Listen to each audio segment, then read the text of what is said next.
అందరికి exam time table వచ్చింది తెలుసు కదా. అదే భయం అవుతుంది. నేను లైబ్రరీలో చదువుతున్నా. లైబ్రరీ చదువుతుంటే నా దగ్గరికి అశోక్ భాయ్ వచ్చాడు. అశోక్ భాయ్ వచ్చేయమన్నాడు.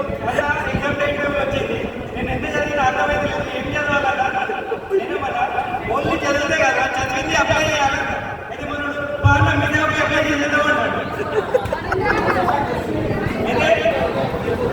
ఓకే, అట్లనే మన లక్ష్మణ్ భాయ్ ఫోన్ చేసాడు నాకు, అన్న ఈ సీజీఎల్ ఇవన్నీ అయ్యే పనులు లేవు కానీ నేను నెట్కి ప్రిపేర్ అవుతా అన్నాడు. నేనన్నా నెట్ అంటే ఎందుకు భయ అన్న. అన్న మనం ఎంత మంచి షార్ట్ కుట్టినా నెట్ టచ్ అయితే మనకి పాయింట్ రాదన్న అన్నాడు. అరే నేను అడిగింది వాలీబాల్ నెట్ కదా, యూజీసీ నెట్ అన్న. అయితే ఇట్లనే నడుస్తుంది. అదే ఒకరోజు మన ఎవరు నాగరాజ్ భాయ్ స్టేటస్ పెట్టాడు. నాగరాజ్ భాయ్ స్టేటస్ పెట్టాడు. ఏం పెట్టిందంటే తన సొంత డబ్బులతోటి రోడ్డు మరమ్మతులు చేసిన ఎక్స్ఎంఎల్ అని పెట్టాడు. నేనేమన్నా అరే 10 సంవత్సరాలు అధికారంలో ఉన్నాడు, అప్పుడు పార్టీ డబ్బులతో చేయొచ్చు కదా, సొంత డబ్బులతో ఎందుకు చేసాడు అని నేను అన్నా. అయితే ఇప్పుడు కొంచెం లోపలికి వెళ్దాం. అంటే ఒక చిన్న ఇన్సిడెంట్ షేర్ చేసుకుంటా. నా ఇంటర్ కాలేజీలో జరిగింది ఆ ఇన్సిడెంట్. నవ్వొస్తుంది అనుకుంటా, ట్రై చేస్తాను. అయితే జనరల్గా ఏ కాలేజీలో అయినా 4-5కి ఎంబీబీఎస్ సీట్ వస్తుంది, నీట్ ఐఐటీలో సీట్ వస్తుంది. ప్రతి ఇయర్ అది కామన్. బట్ మా కాలేజీలో మాత్రం ప్రతి 4-5 జంటలు లేచిపోతుంది.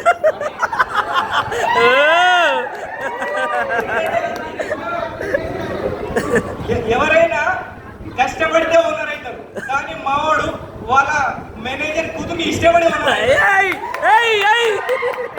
ఫౌండేషన్ అంతా స్ట్రాంగ్ ఉంది మా కాలేజ్. అది 2018 అనుకుంటా మా కాలేజీలో రక్తాలు చిందించాం. అప్పుడు మా ఫ్రెండ్ పేరు రతన్ పేరు గుర్తు పెట్టుకోండి, రత్నం అనుకో. నేను ఫస్ట్ డే కాలేజ్కి వెళ్ళి కూర్చున్నా. ఏమన్నాడు, బ్రో నువ్వు ఎక్కడన్నా కూర్చో కానీ ఫస్ట్ బెంచ్ లో మాత్రం కూర్చోకన్నాడు. అరే ఇదేంద్రా ఇంత కాంపిటీషన్ ఉంది, ఫస్ట్ బెంచ్ లో మనోడు కూర్చుంటాడేమో అనుకున్నా. తర్వాత ఏమంటాడు, బ్రో నువ్వు ఫస్ట్ బెంచ్ లో కూర్చుంటే నాకు పక్క క్లాస్ అమ్మాయి వ్యూ కట్ అయితే అంటాడు. ఒకరోజు బ్రేక్ టైం వచ్చి అలా గుర్తుకుంటూ వచ్చాడు. ఉమేష్ నాకు బాగా స్ట్రెస్ అవుతుందిరా, నాకు ఏం చేయాలనిపిస్తుంది, ఫుల్ స్ట్రెస్ అవుతుందిరా అన్నాడు. సరే అని పాన్ షాప్కి పోయినాం. పాన్ షాప్ పోతే సిగరెట్లు తాగుతాడు, 3 సిగరెట్లు తాగుతాడు ఒకటేసారి. అరే ఎందుకురా ఇంత స్ట్రెస్ ఎందుకురా అంటే, మామ బ్రేక్ తర్వాత ఎగ్జామ్ ఉన్నది కదా అన్నాడు. ఎగ్జామ్ ఏంటిదంటే జస్ట్ స్లిప్ టెస్ట్ అది. దాని క్వశ్చన్ కూడా 2 రోజుల ముందే ఇచ్చేసారు, దానికి స్ట్రెస్ లేదు. ఓకే, ఇదే ప్రాజెక్ట్లో ఒకరోజు ఏమైందంటే మేము కాలేజ్కి వెళ్ళినాం. మాది సిఈసి అంటే అందరికి తెలుసు కదా. సిఈసి ఫస్ట్ రోజు మా పొలిటికల్ సార్ ఎంటర్ అయ్యాడు. పొలిటికల్ సైన్స్ సార్ ఎంటర్ అయ్యాడు. అరే పొలిటికల్ సైన్స్ అంటే ఏంటిదిరా అని అడిగాడు. పొలిటికల్ సైన్స్ అంటే ఏంటి, మన రత్న గారు సైన్స్ ఉండాలి కదా, సార్ సైన్స్ రాగానే బైపీసీ తీసుకోలేదు, ఈ సిఈసిలో కూడా సైన్స్ తీసుకోవాలంట. నెక్స్ట్ అయితే ఇది అయిపోయింది. తర్వాత ఇక సాగుతున్నాయి, ఇక రోజు నార్మల్గా రోజులు సాగుతున్నాయి. ఒకరోజు ఏమైందంటే మా క్లాస్ బర్త్డే అని చెప్పేసి స్వీట్లు పట్టుకొని వచ్చింది. ఇక ఆ రోజు అమ్మాయి పేరు రాజ్యలక్ష్మి. అమ్మాయిని చూసిండు మనడు, అమ్మాయిని చూసిండు, ఇది ఈ పక్కకు పెట్టాడు, రాజ్యలక్ష్మిని పక్కకు పెట్టాడు. ఒకరోజు నా దగ్గరికి వచ్చిండు, మామ నాకు ఘోరంగా మూడ్ ఆఫ్ అవుతుంది మామ, నాకు అవుతలేదు, నేను ఎట్లన్నా మందు ఆగాలి మామ అన్నాను. ఏమైందిరా అంత మూడ్ ఆఫ్ అయ్యే పని ఏమైందిరా, నీకు ఏం బాధ నడుస్తుంది నీ లైఫ్ లో అంటే చాటింగ్ చూపెట్టాడు.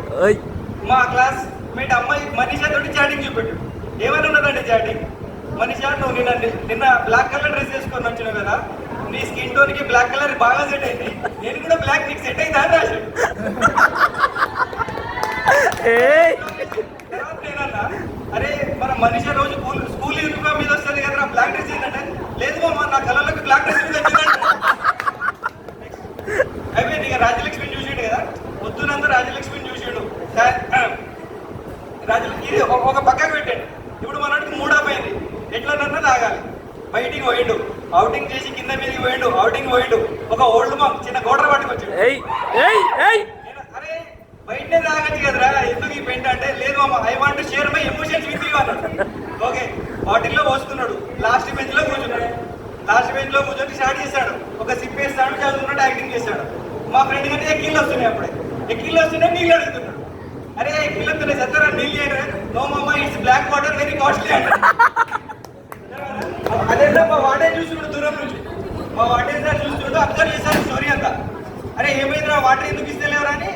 బాటిల్ గుంజుకుంటే దగ్గరికి వస్తాడు.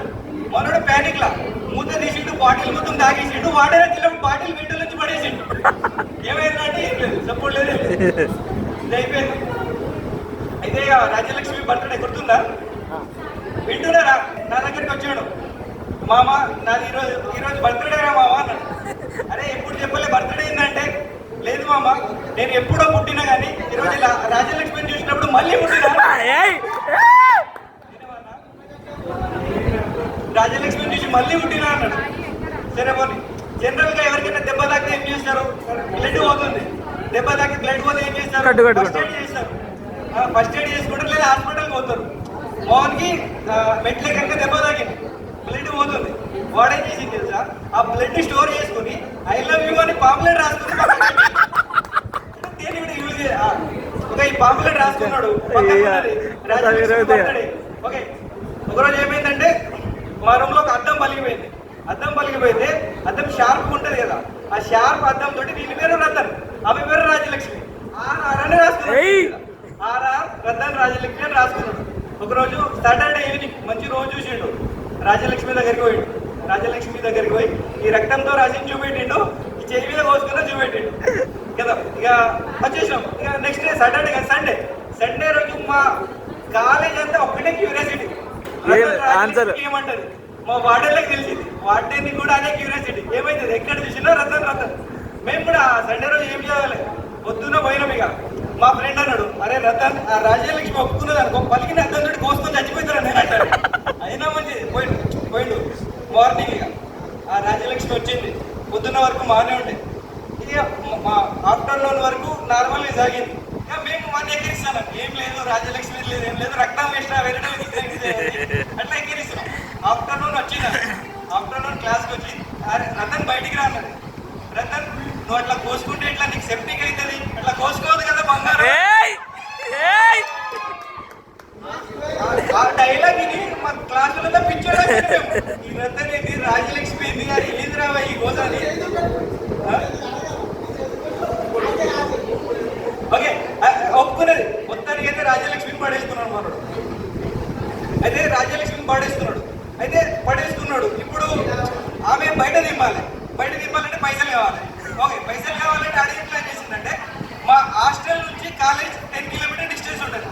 ఓకేనా, మా హాస్టల్ నుంచి కాలేజ్ 10 కిలోమీటర్ డిస్టెన్స్ ఉంటుంది. రోజు లంచ్కి మేము ప్లేట్లు తీసుకెళ్ళేటోళ్ళు. అదే వీడేమన్నాడు, ఎందుకు మామ మీరు రోజు ప్లేట్లు తీసుకెళ్తారు, మీ అందరి ప్లేట్లు నేను తీసుకెళ్తా, నాకు నెలకు 20 రూపీస్ ఇవ్వండి అన్నాడు. బిజినెస్ ఓకే చేస్తున్నాడు. ఓకే ఆ ప్లేట్లు ఎవడు మోస్తాడు, అంత దూరం 20 రూపాయలతో పోతుంది కానీ అనుకున్నాం. మంత్ ఇంటికి సరికి పైసలు కలెక్షన్ కోసం వచ్చాడు. అరే ఈ మామ అంటే నాదే కదరా బ్యాగ్ అని ఒకటి ఇవ్వాలి, నన్ను అడుగుతావా మామ క్లోజ్ ఫ్రెండ్ అని ఒకటి కూపన్ అప్లై చేసేసరికి ₹1 రాలేదు. అయినా కూడా ఈసారి ఆఫర్స్ లేవు, ఏం లేవు.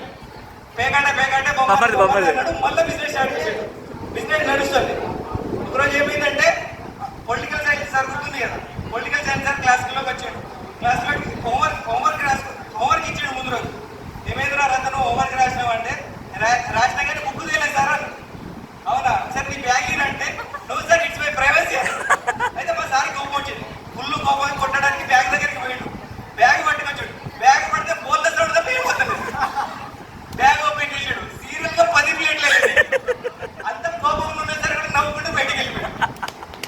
నెక్స్ట్ ఇప్పుడు రాజ్యలక్ష్మి ఇక ఆ రోజు యాక్సెప్ట్ చేసింది, సోమవారం యాక్సెప్ట్ చేసింది. అదే మైకంలో ఉన్నాడు. ఇక మంగళవారం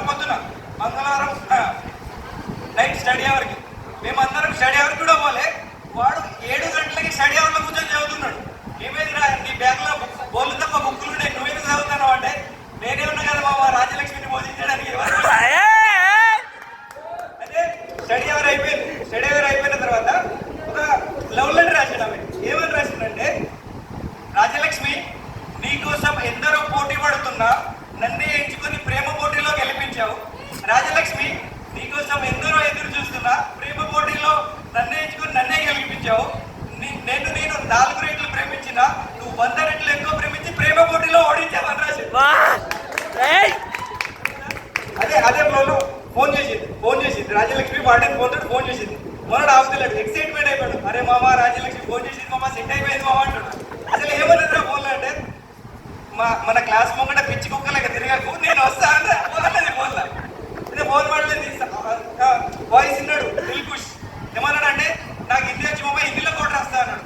ఏమన్నాడంటే फिल्मों के गाने में क्या रखा है, एक बार उनकी आवाज तो सुनो. फिल्मों का गाना में क्या लिखा है, एक बार उनकी आवाज तो सुनो.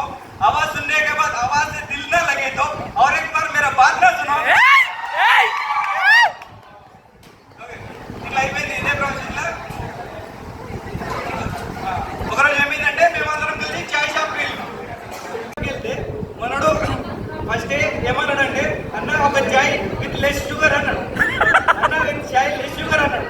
ఎందుకంటే మరి రాజలక్ష్మి పెద్దలు ఆల్రెడీ తీయకుండా అయితే మా ఫ్రెండ్ ఊగోలేదా అరే అంత తీయకుంటే చీమలు పడితే జాగ్రత్త. అంటే నేనే మన చీమలు పట్టాల్సిన అవసరం లేదా, ఆల్రెడీ చీమలు పుట్టే అంత పెద్ద ఊపినా నేనా. ఇదే మావాడు అన్నాడు కృష్ణ బేబీ మా వాళ్ళు కూడా నీకు కాంప్లిమెంట్ ఇస్తారా అన్నాడు. కాంప్లిమెంట్ కి తేడా తెలుసు కదా. ఇట్లా నడుస్తుంది. ఇంకో రోజు మామ నాకు మంచి ఫీల్ వస్తుంది మామ ఇంకొక కవిత రాస్తా అన్నాడు. ఏమన్నాడంటే ఆ చల్లని చినుకులు, స్వచ్ఛమైన ఈ గాలులు, అందమైన గులాబీ పువ్వులు, ఆ చల్లని చినుకులు, స్వచ్ఛమైన గాలులు, అందమైన ఈ గులాబీ పువ్వులు సరితూగు కురిపిస్తే నీ నవ్వులు అన్నాడు. నేనేమనంటే ఇట్లా తెలిస్తే ఖచ్చితంగా పలుకుతారు నీ చెప్పాలి. ఒకరోజుగా దసరా హాలిడేస్ లో నాకు ఫోన్ చేసి ఏమన్నాడంటే మామ నేను బతుక మామ, నేను పోతా మామ, నా అయిపోయింది మామ, నేను చచ్చిపోతా మామ అన్నాడు. అరే ఎందుకురా అతను బాగానే జరుగుతుంది కదా, రాజలక్ష్మి ఉన్నదిరా బతుకురా అంటే లేదు మామ నా చేతిలో గడ్డి మందు డబ్బు ఉన్నది నేను పోతా అన్నాడు. అరే ఎందుకురా ఏమైందిరా అంటే రాజలక్ష్మి ఫోన్ చేసింది మామ అన్నాడు. ఏమన్నదిరా అంటే నేను ఎక్కడ కోసుకుంటానో అని భయపడి ఇప్పుడు నేను చచ్చిపోతే ఆమె మీద పేరెత్తదని ఒప్పుకున్నట్టు యాక్టింగ్ చేసింది మామ. అదే నేను మళ్ళీ ఏమంటాడంటే అబ్బాయిలు ఎమోషన్ తోటి ఆడుకోవడం కష్టం, అదే ఎమోషన్స్ తోటి ఆడుకునే ఏముంటే ఇండియాకి ఒలింపిక్స్ లో మెడల్ వస్తుంది అంటాడు. ఈ బాధలు కూడా ఏమంటారు పాస్ అవుతుంది తెలియడు. లాస్ట్కి ఏమన్నాడంటే ఫోన్లో ఏదో తెలియని ఆనందం కోసం ప్రేమలో పడాలనుకుంటాం, ఏదో తెలియని ఆనందం కోసం ప్రేమలో పడాలనుకుంటాం, కానీ మనకు తెలియకుండానే పీకలతో బాధలో పడిపోతాం.